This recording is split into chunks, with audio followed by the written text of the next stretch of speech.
Hi, everyone. I'm so thrilled today because you're looking at Eric Reynolds, and this is going to be part one. Eric is a police officer, and part one is going to be talking about his police experience and his keto experience. Part two, which you can either click above on my channel or click below, please subscribe, hit the button, and please share these videos. It'd be wonderful to spread these wonderful stories and the wonderful messages.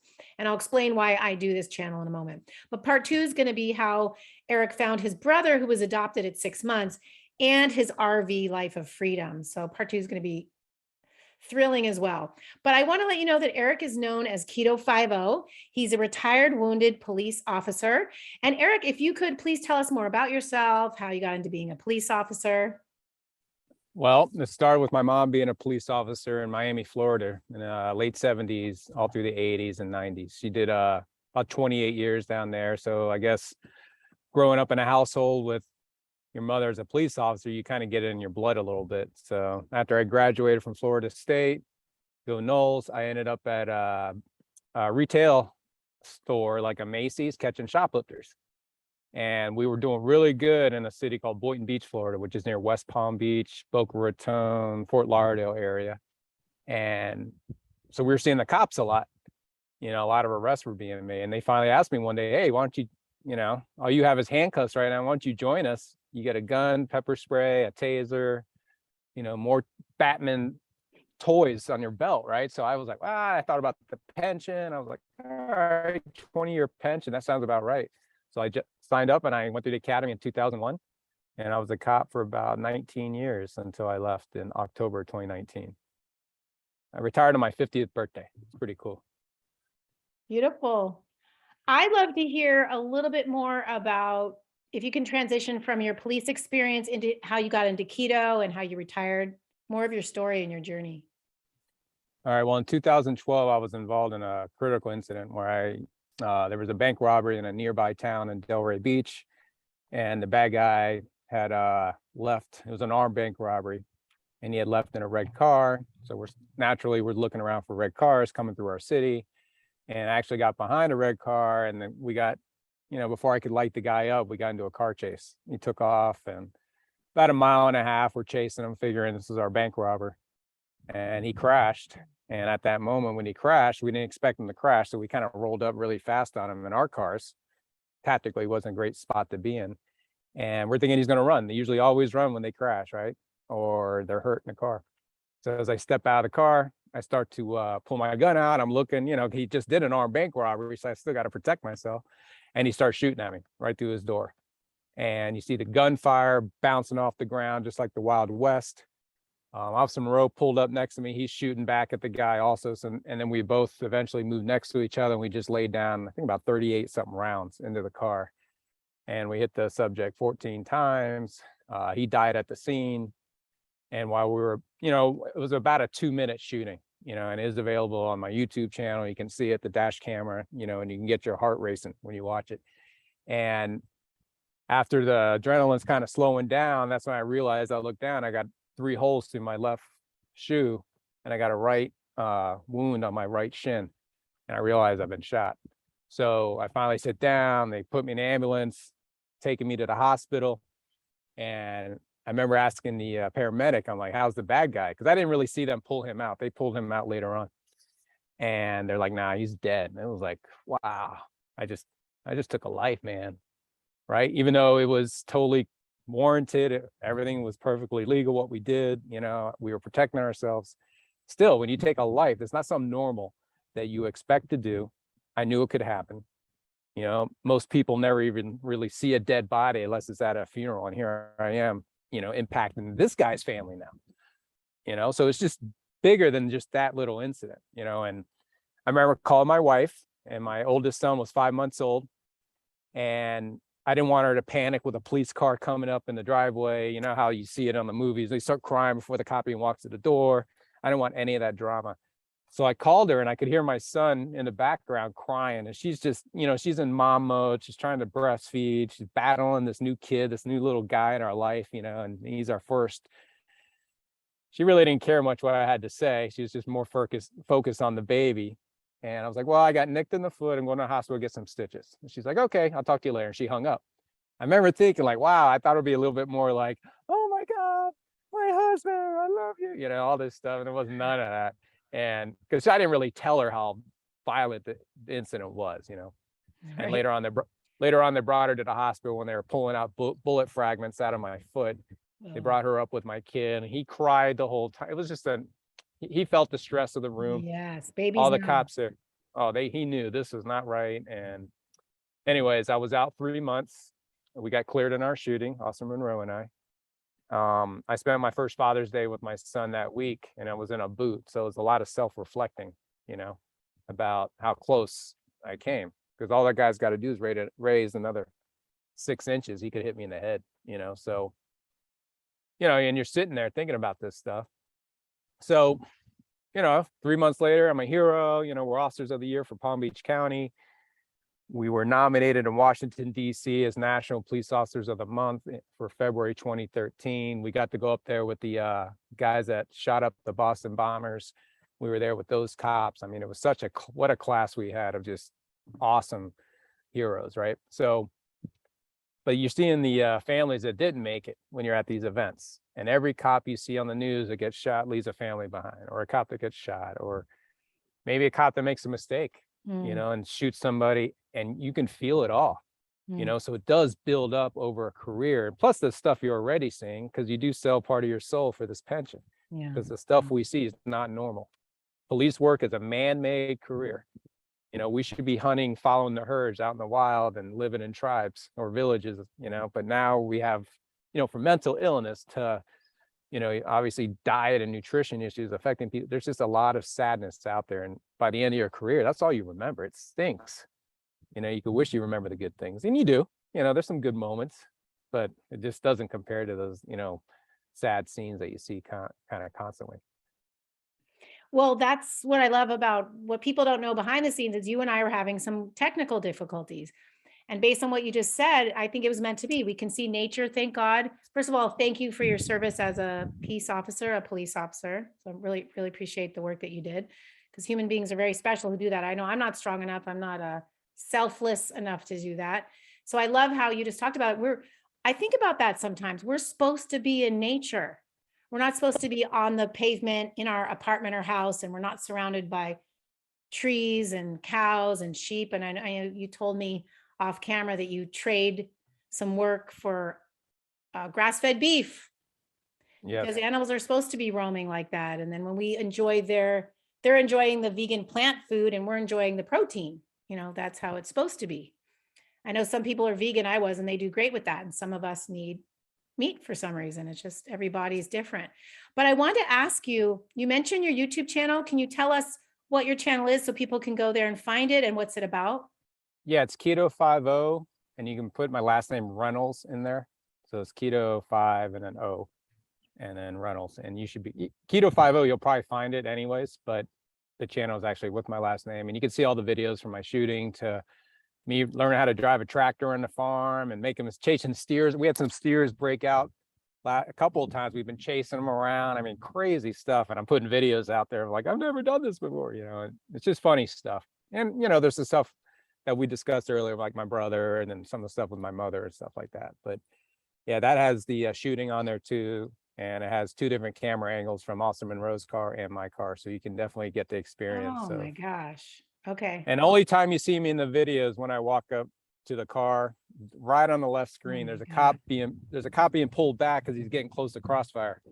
And I'm actually at the window firing rounds into the subject at that point. And that's why I was talking about getting a real primal state of mind at that point with the anger. And, you know, there's some real serious, I understand the battle mentality that a warrior would go through back in those days, because you got to put all that other stuff behind. Right now, this is a fight for your life. And you change as a person when you're fighting like that. It brings out this inner rage, and it's like I was saying, primal fear and rage. And that's a scary place to be. And that's what I suffered with later on. I was able to get back there a little bit easier, like tap in there, go a little too fast. Wow. You know, it's like I crossed the line. Wow. You know, and you know what that's like. And it's tough to stay behind it, you know. Yeah, I know a little bit of what you're talking about. Obviously 1/10 of 1%, but I do know what you're talking about. I think a lot of us do. Sometimes we have to go there, but not as severe as you did.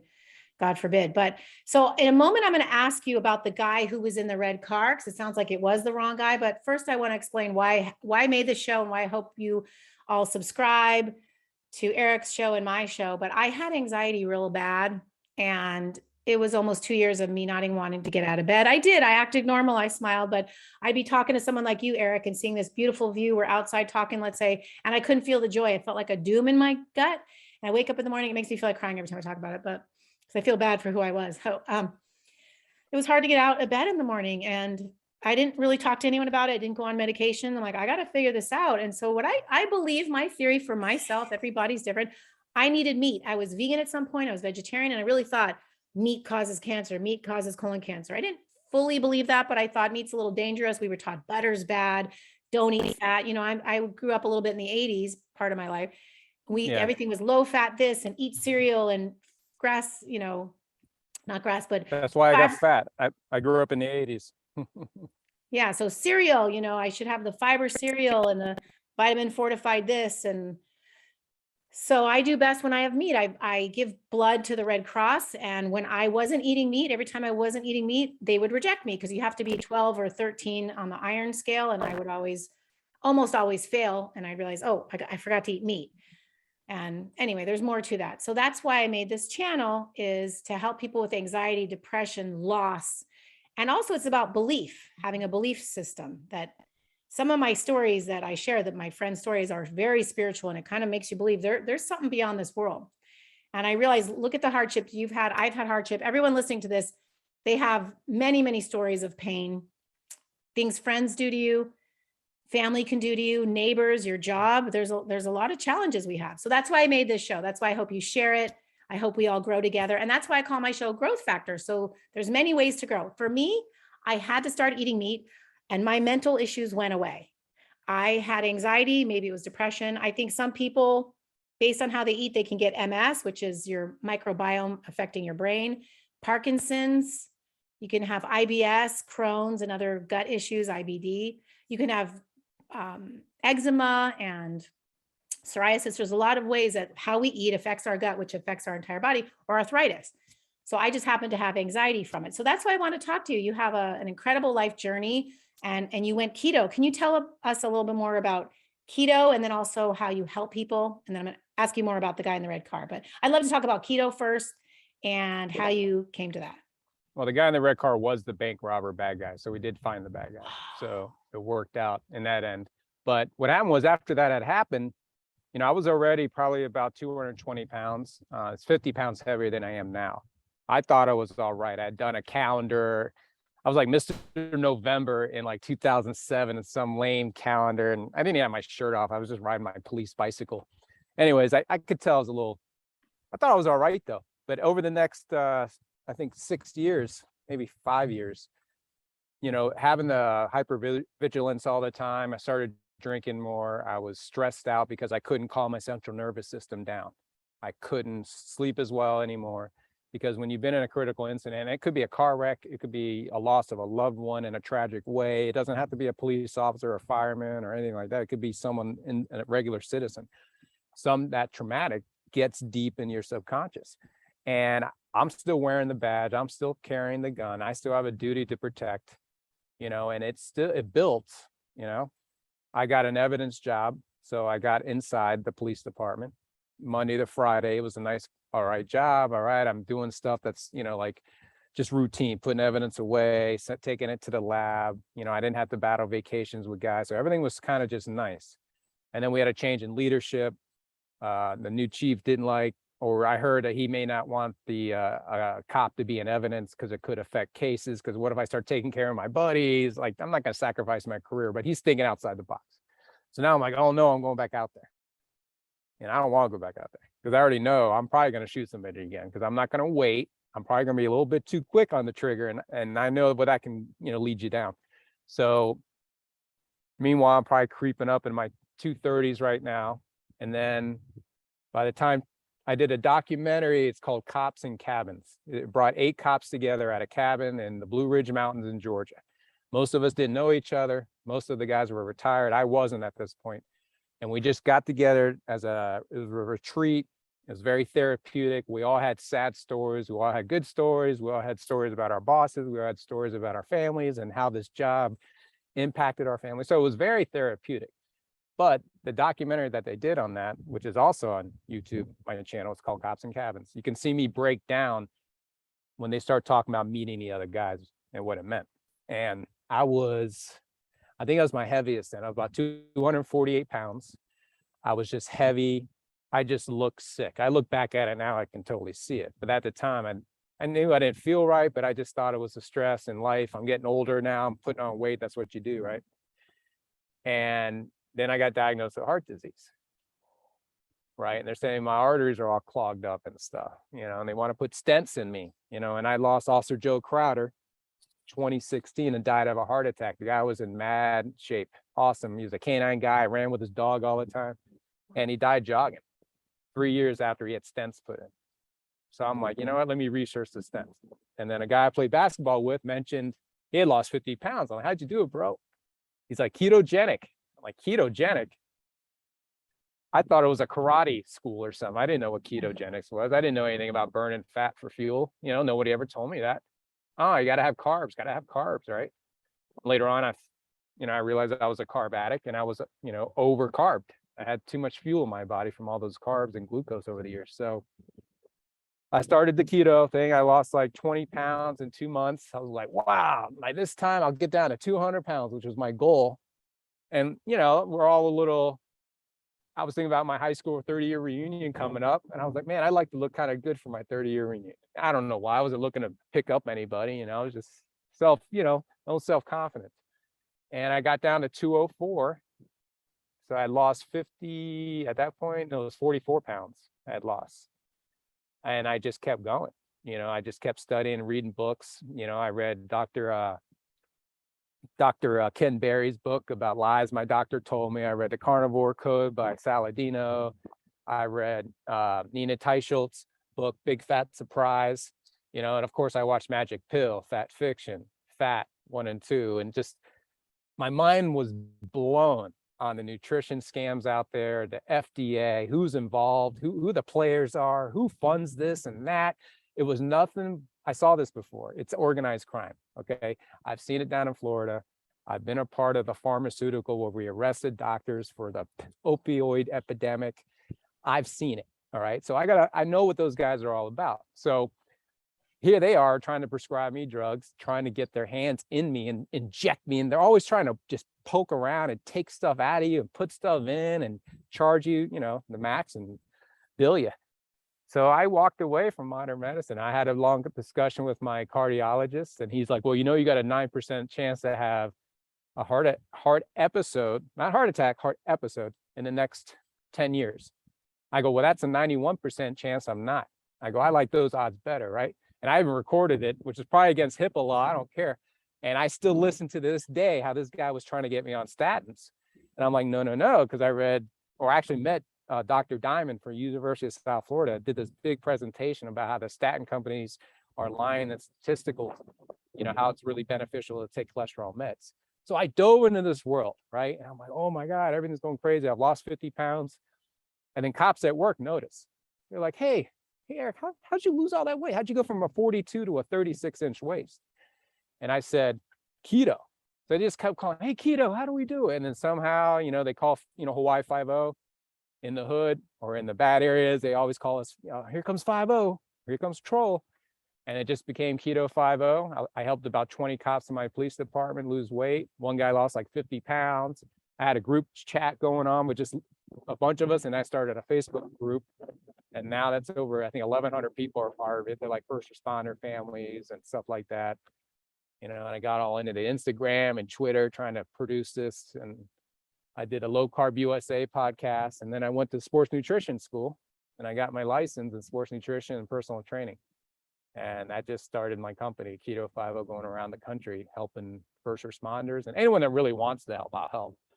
But, they can hire me, they can ask me for advice, whatever they need. I'm open. And I was given a gift. I was given a second chance at life. My heart disease is gone.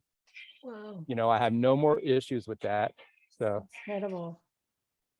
sorry, alarm went off. And then, yeah, you can crank it up. Sorry, there's gonna be a No problem. motorcycle driving out here in a second. You're on a farm. It's okay. And we probably won't hear it. We might not hear it. So yeah, it's just all this stuff was changing. And what really started to happen was my symptoms from PTSD that I was diagnosed from were starting to subside a little bit because I'm Whoa. starting to take nutritious, healthy food. I'm feeding my brain, right? My energy level goes up.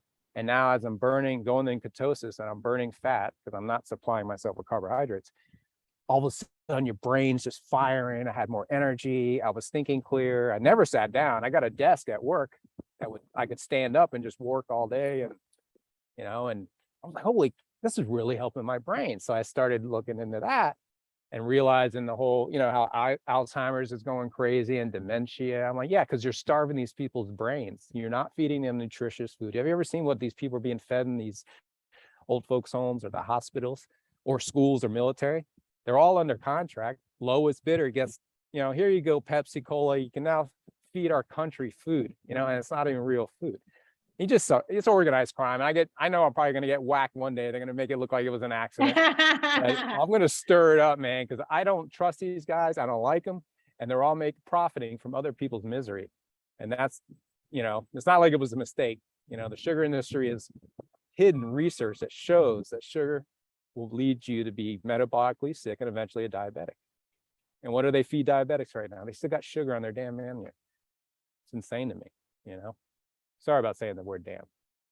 Hey, you're on a farm. You probably have some dams, so it's okay. Yeah. We had to actually break up a beaver dam the other day. That's what I was thinking. See? Damn. You have a beaver dam? Damn. Sorry to say damn. We had to relocate the beavers because they were affecting our water supply, which something else I never knew. Everything I'm learning on the farm is the first time for me. Growing up as a suburban kid in Miami, my mom being a cop, sometimes I had a police car take me to football practice because she was out solving homicides and couldn't make it. And that's just the way it was. That's how we rolled back then, and now I look back at it. Wow, it's crazy. But being on a farm has just been amazing. You really get an understanding, and my kids especially are learning this. That's so beautiful. I think you just helped us understand for the first time why we say dam. Because the beaver builds a dam, blocks your water. You're like, damn. Damn. I'm going to feed my children on my farm and the cows and the sheep. Damn, those beavers. I have a question that I didn't know about stents. I never thought about this. So you're going to have information. Maybe a lot of us don't. So I'm going to say a little secret first, and I'm going to talk about the stents. So I'm going to ask you. My little secret, Eric, and everybody listening, from 1992 to 1997, I worked for Merck Pharmaceuticals. So there's a drug called ZOCOR, and I went through all the training, and we had wonderful events, and I did big programs for doctors and visited their offices, and I would give them samples. So I was basically selling indirectly ZOCOR. So I understood how important cholesterol pills are. And I have a doctor friend who very obese said, oh, I'm fine. I take my Lipitor, so I'm fine. I can eat and do whatever I want. So it's the magic pill, right? But now we're starting to learn, hey, wait a second.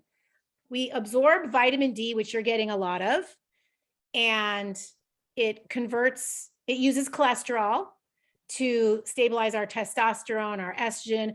As a matter of fact, it even converts K1 to K2, which helps us with insulin stabilization. So we really need cholesterol. We need the HDL, we need the LDL, but all of a sudden these pharmaceutical companies tell us, hey, LDL is bad, HDL is good, you better watch your levels. In a few minutes, we'll get into part 2. I just want to give a little background on that, but about your brother, and give a little hint into part 2, and then we'll stop and we'll go into part 2. Can I ask you about stents? I don't know much about stents because your friend was very healthy, gets a stent, and then loses his life. Can you tell us what's up with that? Well, he had a couple of, I think he had some chest pains on a chase a couple years prior. And obviously once you go into the hospital, they're going to do tests, and they're going to say your cholesterol is high and all this. So I guess he went with the stent option, and then I started research after he passed away. When they said I should get him, I was hearing stuff about sometimes they can clog up even more the area that they're trying to open because scar tissue builds up. They can flip, and now they're causing the blockage. So I was like, and then I started reading about other procedures and how many people die every year for, like operations that they don't need or procedures that were unnecessary. And you start, my eyes were wide open at that point. And with me starting to lose the weight and feeling better, I was like, I don't need you guys right now. I don't need them, and I don't right now, I can't tell you. I am 52 years old, 179 pounds, body fat's around 14%. I was at 25% when I retired, Whoa. and I'd already lost 50 pounds. So I lost another 25 pounds after that. And I was going carnivore. I pretty much went strictly animal-based products for like 3-4 months, and it just shredded. I saw my abs for the first time probably since I was a toddler, and I was doing crunches, Incredible. trying to get up. That was the last time I had abs, because American diet and, high fructose corn syrup ended up in my diet all through the 80s, and 90s. And I never realized how much that stuff was making me sick. And I went to the gym, I worked out, I tried Atkins, I tried Weight Watchers, I tried lean cuisines. I was doing all that BS, low fat, like you were saying, no fat, Diet Pepsi, Diet Coke, whatever, and it's just, they just marketed everything just to profit. They don't care. Because if they were to tell you that you could just survive off beef and vegetables or meat and vegetables all the time, they're not going to sell all those goods inside the aisles of the store. That's where they make their money. I'm with you, my brother. I'm with you. We're going to go into part 2 in a moment. Okay. So again, I hope everyone that you share, subscribe, and hit that bell to be alerted. But I'm just going to give us a little hint. We might get cut off, so we'll just go right into part 2 if that happens. I just want Eric to explain this. I'm going to do a little screen share where we talk about what happened with him and his brother. So let me just press play real quick. And you're going to see an incredible At a story. Florida police station, they held a news conference for a different kind of joint task force. Being a cop's being a cop, so. Sergeant David Stahl was with the Orange County Sheriff's Office and recently took a DNA test, revealing new information about his family. Yeah, I was expecting to see cousins and stuff like that. Top of the list says half brother. I'm like, I hadn't considered that possibility. He quickly wrote an email. According to 23andMe, we are half brothers. I was adopted as an infant and have very little knowledge of my family history. A message gladly received by Boynton Beach police officer Eric Reynolds. For me, it's really cool. I got a big brother now. Never had a big brother. The long-lost siblings who share a father finally met in person last month and are just getting started. My wife is just always like, you texting your brother again? And of course, because we've got 50 years to make up for. I was nervous about him showing up last night, coming over for dinner. I was like, he's coming. You're like, wait for Santa Claus or something. DNA solving a mystery these officers never even knew existed. So- Joe Pryor, NBC News. Hey, NBC News fans, So- thanks for checking out our YouTube channel. Can you still hear it? Clicking on that. Yeah, I can still hear it. Yeah, this is, Click on any of the okay, we're videos going to on stop. I'm going here. to shut that off. Okay, there you go. Somehow I did stop share, but it kept sharing. I don't know why. That's weird technical glitch. So yeah, in part 2, I'd love to go over the story of you and your brother, more about your mother, who is also a peace officer, the documentary about, she's in part of this story. There's a documentary partially about her life.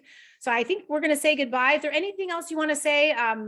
Again, we might get cut off in a moment, but how do you help people? You talked about, do you have a website or an email, anything else? keto50.com. You can find all my information there, and it leads you to all my Instagram and my Twitter, all the, TikTok, everything's through keto50.com. And you can even see the pictures of me 75 pounds overweight too. So it sounds like you help people physically and mentally. Yes, I do. Absolutely. Wonderful. Thanks everyone for being here. We're going to do a lot more details in part 2. Put your questions in the bottom, your comments also, if you've ever been keto, carnivore, if you enjoy being vegan and why, or vegetarian, and any questions you have for Eric in case we do a part 3 and 4 one day, which God willing, that would be wonderful. So thanks everyone for listening. We'll see you in part 2.